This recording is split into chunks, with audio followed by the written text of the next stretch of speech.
Abbreviation today, 352-861-7484. That's 352-861-7484. Hey, you've earned it. Call today.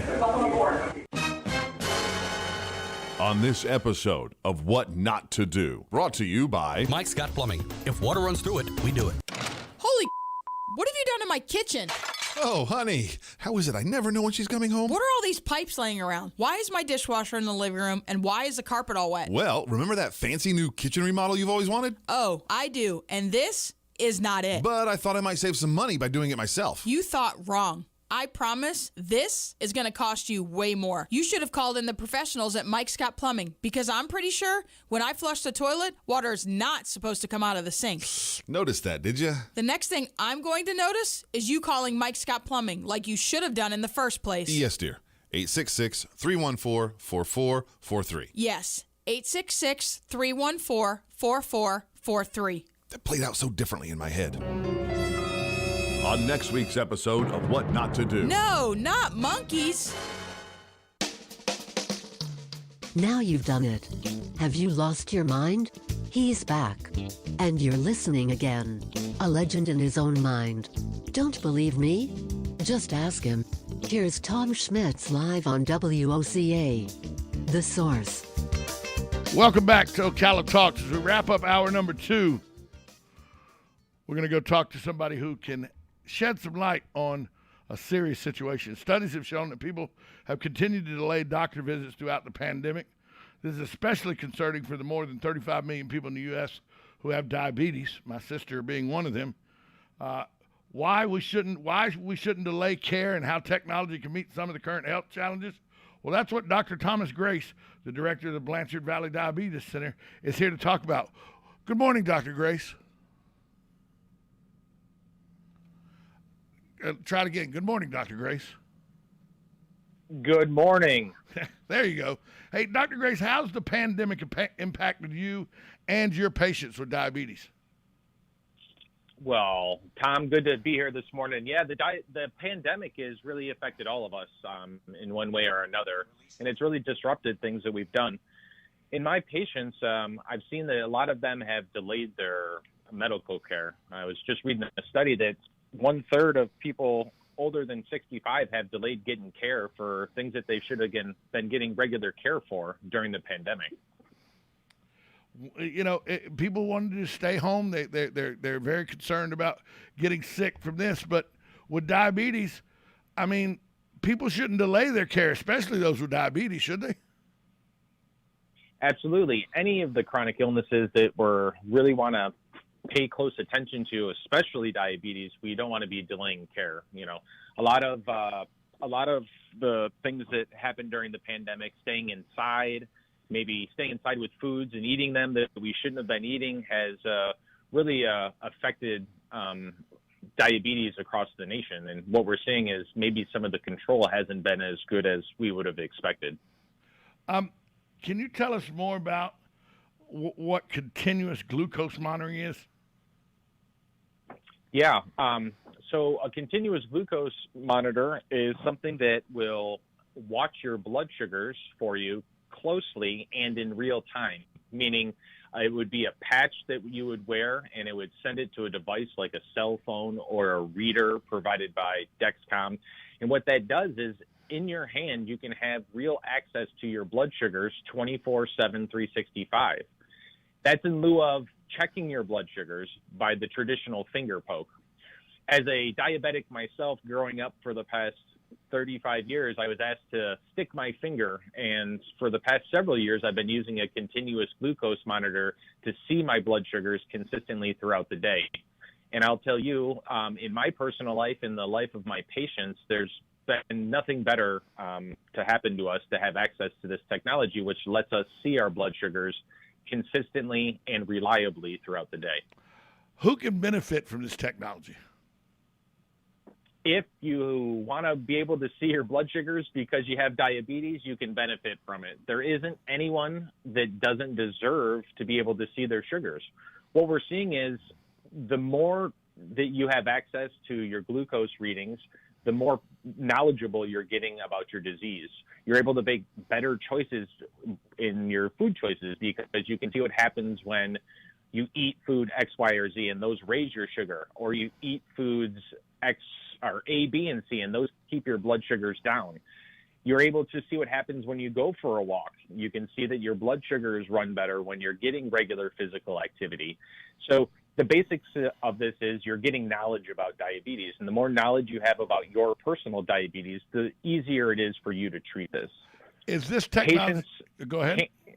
No, go ahead. Go ahead. Well, I want to know, is this technology easy for everyone to use? Is it something that's very easy, very user-friendly?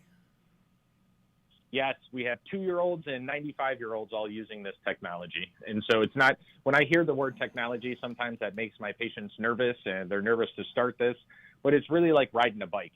Once you see how to do it once and put the sensor on, then you're 10 days without having to poke your fingers, and then you put a new sensor on, and it really is seamless.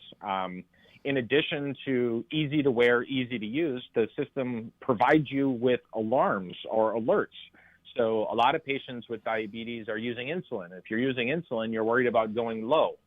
This technology provides the insight to warn you if and before you go low.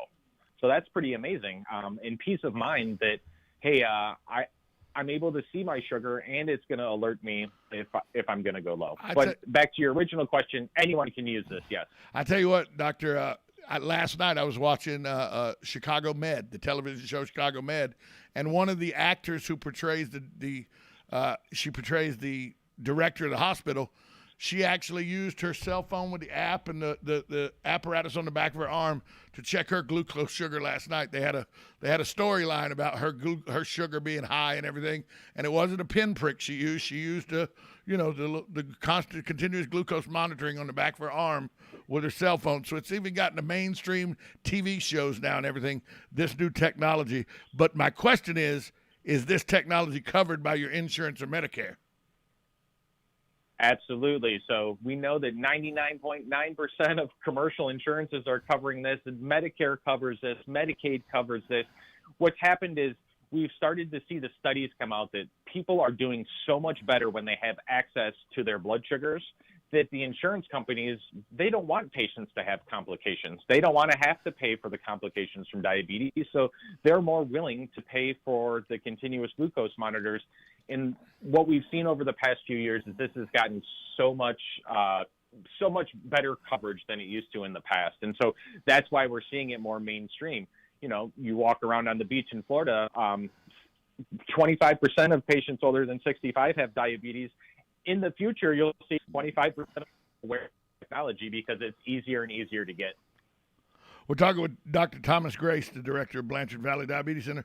Doctor, is this technology and the monitors and everything, is it a relatively easy procedure to get it installed? So it's in and out pretty easy? Yeah, we're not doing that here at the office. You're doing it at home. It takes about 3 seconds to show you how to do it once here in the office, and then patients do it at home by themselves.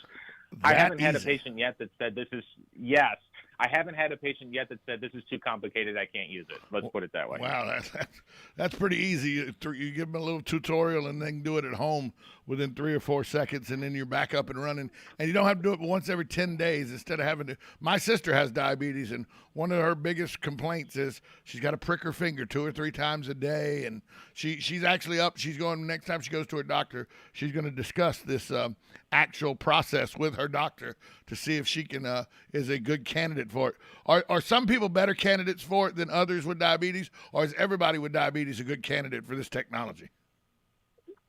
So in the past, we used to think this was a very specific thing for people with type 1 diabetes, but what we found is everybody can benefit from seeing their sugars, right? And so every type of diabetic from ages 2 to 100 should benefit from this. So there isn't any specific person that benefits more than another.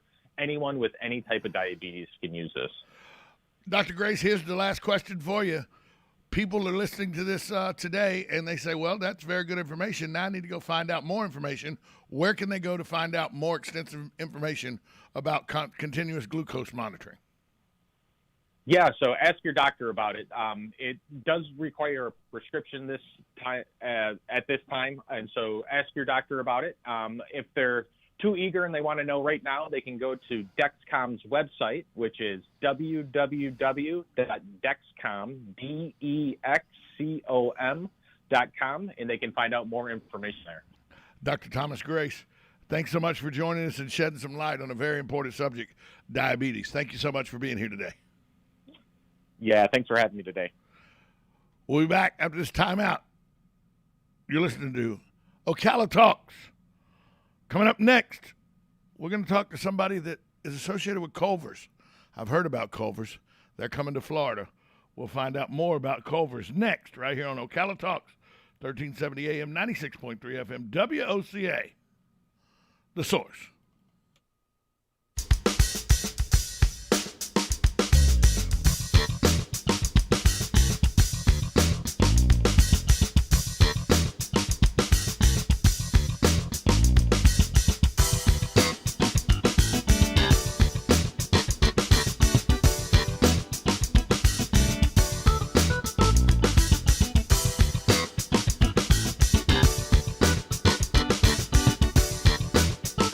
Broadcasting from the Ocala International Airport, this is WOCA AM, W242CA FM, Ocala, 1370 AM, 96.3 FM, The Source. USA Radio News with Lance Pry. More bad news on America's frail economy. The number of Americans seeking jobless benefits unexpectedly rose last week, the Labor Department reported Thursday. Initial filings for unemployment benefits, seen as a proxy for layoffs, rose to 362,000 last week. That's up 11,000 from the prior week. Economists surveyed by Dow Jones expected to see the weekly new claims drop, but they didn't. Senate Majority Leader Chuck Schumer announced Wednesday night that an agreement to keep the government funded through the first week of December will be voted on today by lunchtime in Washington. A Danish artist was given $84,000 recently by a museum to use in a work of art. When he delivered the piece he was supposed to make, it was not quite as promised. Instead, the artist Jens Honning gave the Nutse Museum of Modern Art in Aalborg, Denmark, 2 blank canvases and said they were titled, "Take the Money and Run." This is USA Radio News. Remember when California was the Golden State? Not anymore. Soaring crime, overregulation, and high taxes are forcing taxpayers to flee. Now, Newsmax's Rob Schmidt looks at what happened in his special series, California. It's over. Rob walks on the Reagan Ranch with Governor Kristi Noem, and he talks to the insiders and reports from Los Angeles. Find out why you need to be worried, because California's mess may soon be coming to your state. Watch Rob Schmidt on Newsmax at 10 p.m. Eastern. Newsmax is on every major cable system. Just check your cable guide. If your cable system doesn't carry Newsmax, call your operator or switch to a service that does. Get Newsmax on most streaming services like Samsung, Roku, Pluto, or Xumo. Or download the free Newsmax app on your smartphone. It takes just seconds, and you can watch us anytime, anywhere. California's nightmare is spreading. Watch Rob Schmidt on Newsmax tonight.